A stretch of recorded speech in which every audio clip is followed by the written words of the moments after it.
What is up, you guys? Welcome back to Me TV Reviews. I am your host, Mel, and tonight, y'all, we are wrapping up the 444, okay? We are going to be discussing one of my favorite shows that has finally made its appearance for the season. This is Only Murders in the Building, Season 4, Episode 1, titled Once Upon a Time in the West. I hope you guys have had a wonderful week thus far, y'all. We are almost at hump day. So y'all know exactly what that means. Okay.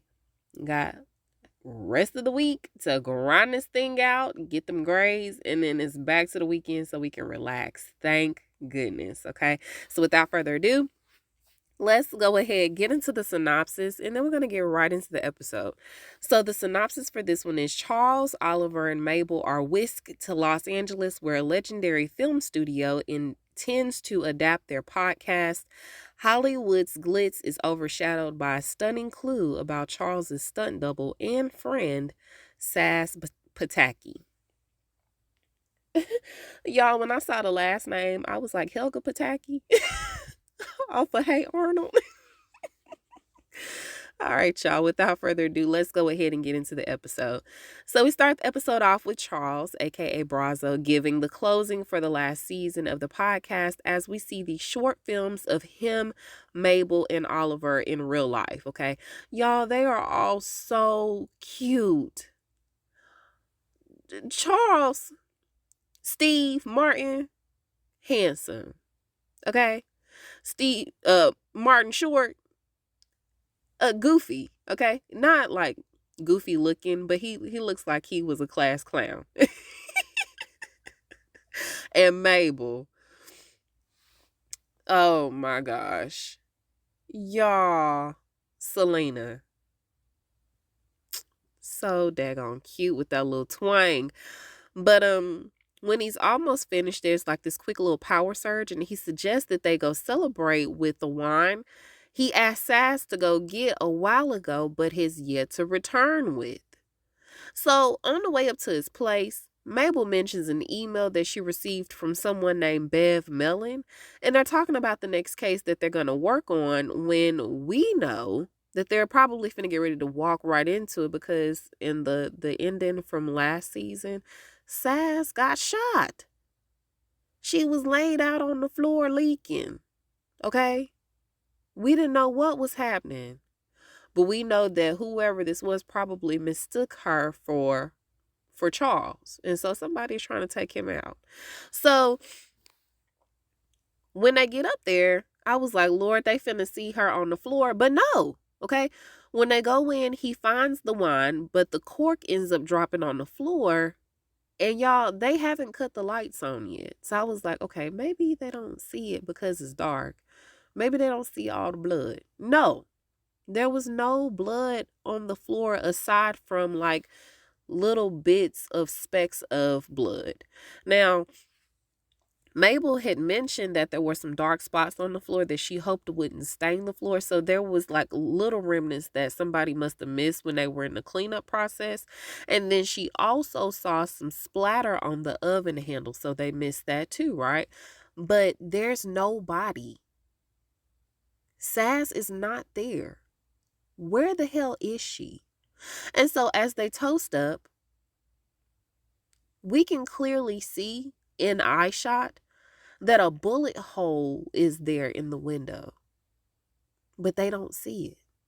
And so later on that night, Charles is hitting Sazz up. He done hit her up a few times. And when he looks at his phone the next morning to see if she responded, she has not responded. And he keeps hearing like this whistling noise. And so he done made his morning tea and everything. He still ain't noticed the splatter on the oven. On the oven handle. I was like, how you not see that? But Mabel and Oliver end up coming over. And we can clearly tell that Oliver's in distress, okay? He done received the news that the Death Rattles production is over. Done. Finito. Because Donna and Cliff, who were the murderers in last season, are using those funds that he was going to use to continue the production and take this thing all the way to Broadway. they're using those funds for their lawyers, for their defense attorneys. And now he's pissed about it, okay? He's so upset. He feels like this is the end of the world for him. And he says that after he had told Loretta about Death Rattle being over, y'all, she hurried up and skirted. She was on the first flight out to LA to shoot for her TV show. Because y'all remember she got offered that spot on the TV show. So she's in LA already. And Mabel ended up staying over because she's homeless. She doesn't have anywhere to go. Now, I thought that she was supposed to be moving somewhere else, but apparently she decided to stay at Oliver's. So Charles is complaining about this weird noise that he's been hearing all night. Like I said, it's a whistling noise.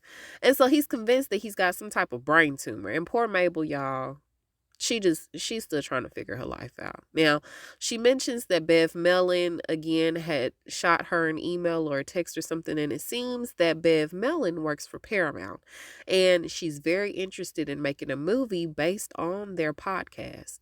And as soon as Oliver heard that, y'all, he immediately saw dollar signs. And I can't say that I blame him because, hello, it's Paramount.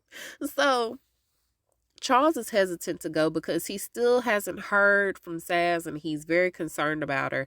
He then randomly receives a text from her saying how she's out in LA playing a double for Scott Bakula. Now, I don't know people's names like that, and so I Googled his name and I was like, oh man, that's your boy from NCIS New Orleans. Yes. Y'all love NCIS New Orleans.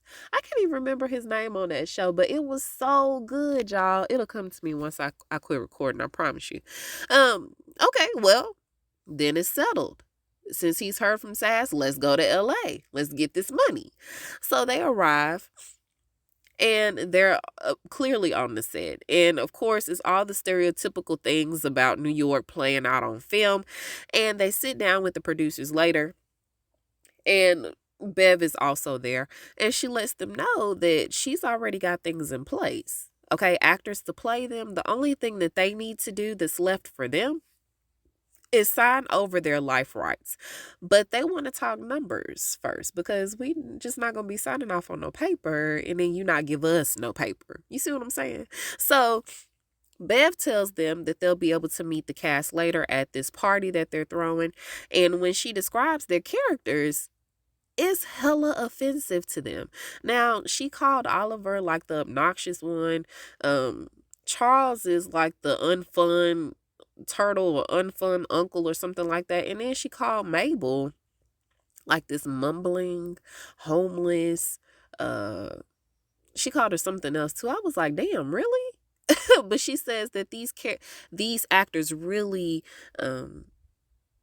capture the essence of who they are.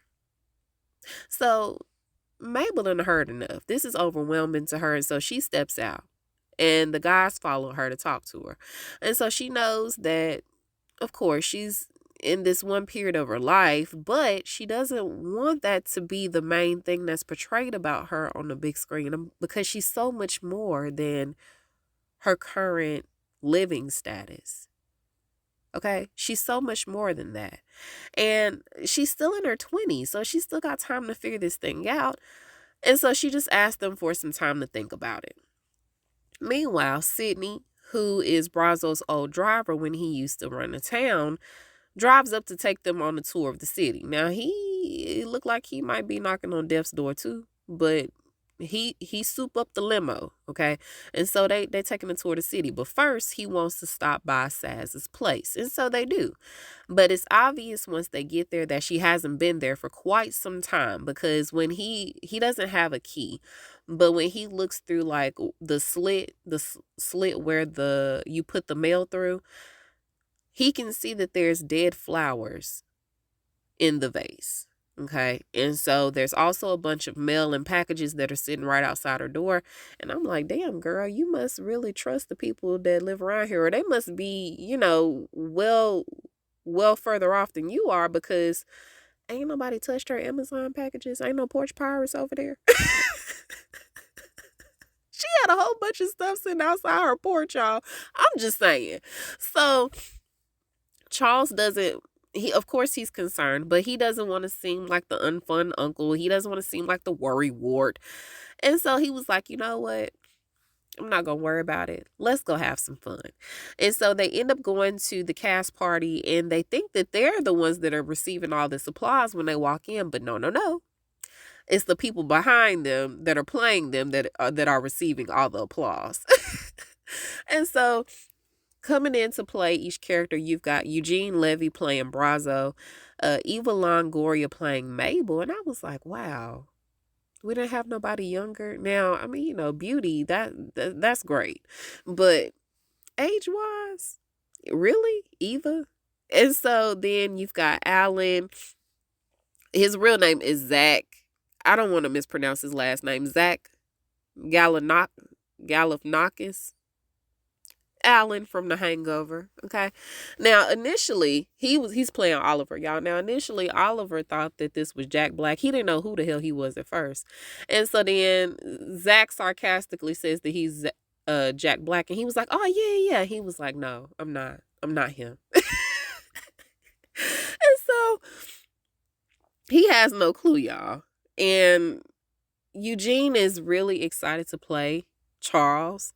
And Eva is still trying to get a read on Mabel because Mabel's really mysterious. She's very quiet and very mumbly, according to them. So she's talking to her, Eva, talking to Mabel at the bar.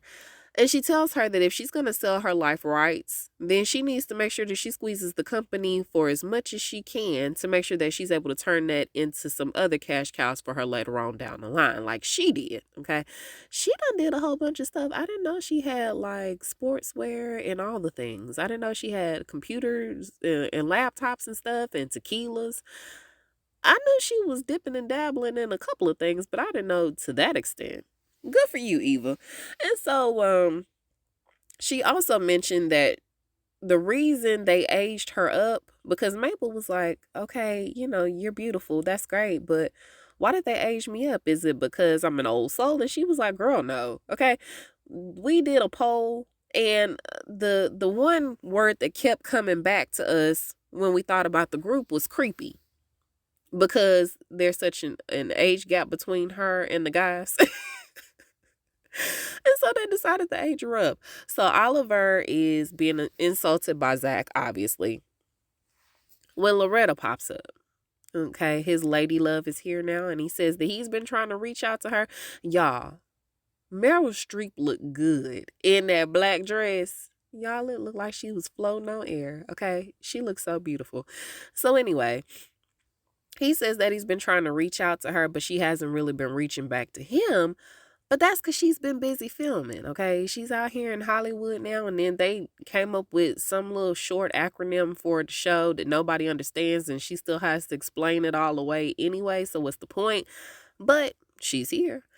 And so they're sitting down, and she's like, man, who would have thunk it a week ago that we'd all be out here in Hollywood? And so Brazo is talking to Eugene, and Eugene is so in awe of him, he can't even recognize when Brazo is being real or trying to be in character. And so he ends up telling Brazo that he voiced him for the Quebec edition and mimicked him when he was saying that he was worried about Sazz. And we skip back to Mabel. Mabel goes to talk to Bev about her terms and conditions, while Loretta and Oliver discuss their relationship and how she is really wanting him to consider moving to LA with her. I mean, because Death Rattle is dead, and y'all don't really have a case right now to work on the podcast for. So I was thinking that maybe you can come out here, because I really do love you. And in that moment, y'all, I really did think that Oliver was finna get ready to ask her to marry him. But for whatever reason, he held back. He decided against it. And he says that he's just going to need some time to consider it. And so as they're having this discussion, Brazo is following who he believes is Sazz, but it's actually Scott Bakula. Y'all, that's going to get on my nerves that I cannot remember his name from NCIS New Orleans. Oh my gosh. Okay. Anyway, so he asked him about Sazz, but sadly, Scott confirms that he has not been able to reach her either. So just then, Mabel comes back to Oliver with good news that she finally has accepted to sign off on her life rights in order for them to go through with this deal. And of course, Oliver is stoked. Do you hear me? Super excited. But Brazzo then comes up and says that they need to go back to Sazz's place. So while there, they flip on the lights. And as they flip on the lights, we see these x rays light up. And it's showing all of the bones that she's broken or that she's had to replace while she's, been working as a stunt double. And all of them were replaced in Bulgaria, which is weird, but I guess that's her place of preference to get it done. So, okay, you like it, I love it. And so they go looking on her desk and they find all these different type of notes. Now, one of them is more disturbing than the others, but we don't know what it means. All it says is that they're looking at Charles. So just then, Mabel gets another message from Howard. Now, before they had left, Howard had came over and said that he had adopted this puppy because he couldn't adopt any more cats. He had adopted this dog named Gravy, Gravey, right? And so he was trying to shoot this project concept to Mabel, and she was like, mm-mm. So Howard had texted her again and had asked her had she thought any more about his proposal. And she was like, no, I haven't. We'll talk about it when I get back to New York. And by the way, you're spelling gravy wrong. And she spelled it like correctly. And so at the same time, Charles ends up getting a phone call from the doorman. I can't remember his name, y'all. I'll figure it out before the end of the season. He gets a phone call from the doorman saying how he couldn't replace his window today. And he was like, what are you talking about? And he said, oh, you left a note for me to come and replace your window, but I think he said he got tied up with something and so he couldn't. And he says that that's where the whistling noise was coming from. And so Charles asked him how big the hole was. And he was like, is it bullet hole big? And he was like, you know what? Don't touch that window until I get back. And so he texts the person who has Sazz's phone to let them know that he knows that he's not texting Sazz. And so he asks them who they are.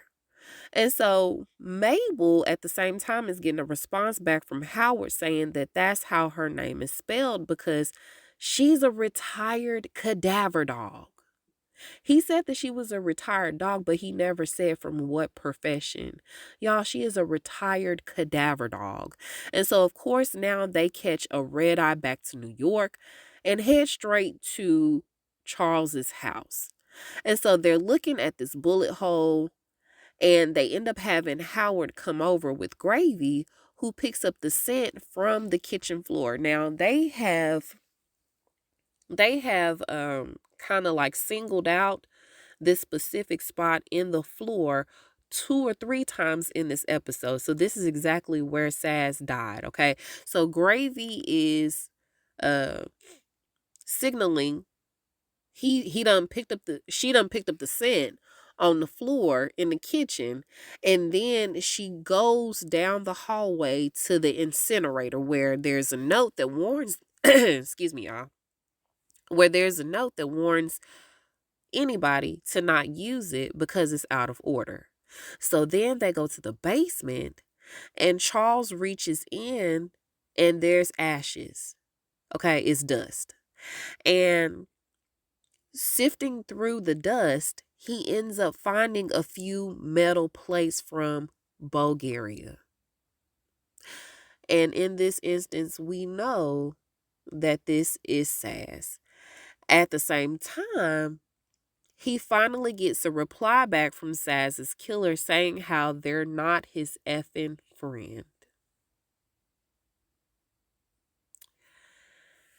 And that's the way the episode ends, y'all, with Charles holding Sazz's metal plates.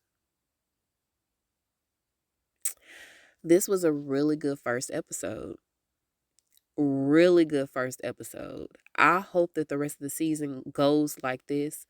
Who is responsible? Now, we do know that she has some sensitive information that she wanted to talk to him about, but she never got the chance to. But what information is that? Is it regarding his ex that she had been talking to? That was, I think, was finna get released from prison, maybe? I don't know, y'all, but y'all let me know what y'all thought about it. It was a really good first episode back. You can reach me at Me and You TV Reviews on Facebook and on Instagram. You can also reach me at My TV Reviews Podcast without the S on the end at gmail.com. Y'all, I love y'all. Okay. If you guys have any other show suggestions, please let me know. Like I said, we're gonna be wrapping up Lady in the Lake. Good Girls Guide to Murder is going to have 2 more episodes and then we're done with that. So if you guys have any other show suggestions, please let me know. All right, but until then, that is all I have for now. So until we meet over the airwaves again, I am Mo and I will talk to you guys soon. Bye.